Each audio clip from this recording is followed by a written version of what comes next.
Hi, friends. So today's Wellness Minutes are about indulging responsibly in the holiday season and how to do it effectively to not gain a ton of weight coming out the other end of it.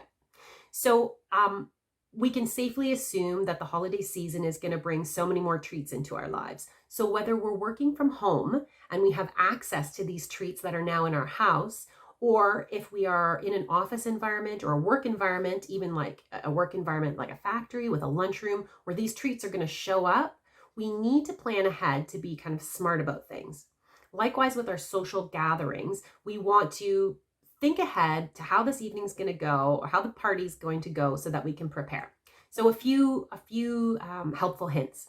First of all, if you're going to a party in which you are bringing something for a potluck, it is in your best interest to bring something that is lower calorie or something that you normally can eat and that you feel good about eating. So there's going to be lots of decadent foods there, but if you can bring something a little bit more on the healthy side, then if you're hungry, that's something that you can indulge in sans guilt, right? So that's one way to do it.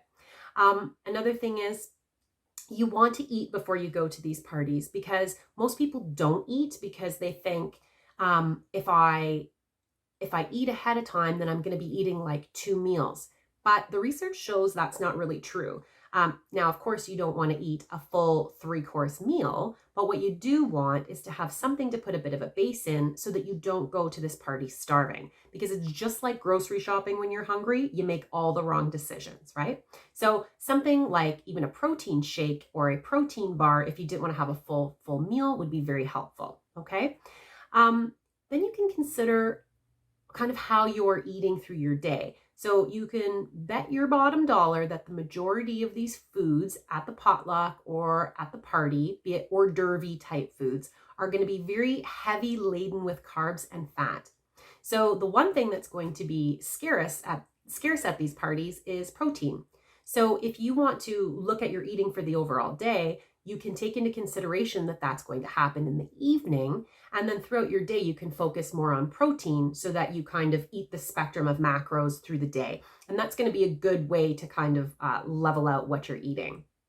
You can also do the burn it to earn it. So this is especially helpful in the holiday season for if you are at work and you're taking in these calories. You can head outdoors on your lunch. And I know that's a big one for a lot of people because they want to participate in these activities, or they want to, it's cold outside.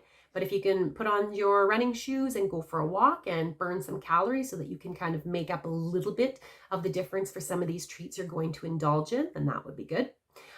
You can set yourself kind of like a weekly budget of treats, and therefore typically Fridays are, in the work environment, Fridays are a day when treats generally show up. So you can kind of budget your treats through the week and, maybe make a deal with yourself that, maybe Monday through Thursday, you're not going to indulge, but you're going to allow yourself to have your cheat day on Friday. So that's another way you can do things.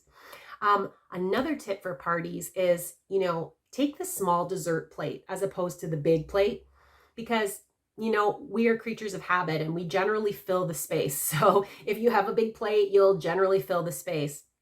So take a smaller plate. That way you don't want to heap it full, because nobody wants to look like the piggy at the party, right? So, you just want to put a few things on that small plate, and then that can kind of guarantee that you're not going to take in a ton of calories. Also, you can count on dips and cheese balls to have a ton of calories in them. So if you were to take a napkin, it kind of prevents you from taking these items. So that is a good practice. And last but not least, consider that you're probably going to drink your calories. So a lot of people are going to indulge in cocktails, and cocktails are laden in sugar and carbohydrates. So you may want to think about that ahead of time.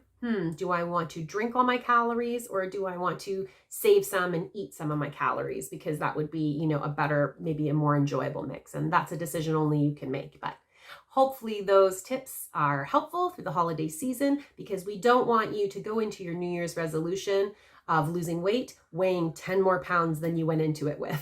So food for thought. Stay healthy, friends.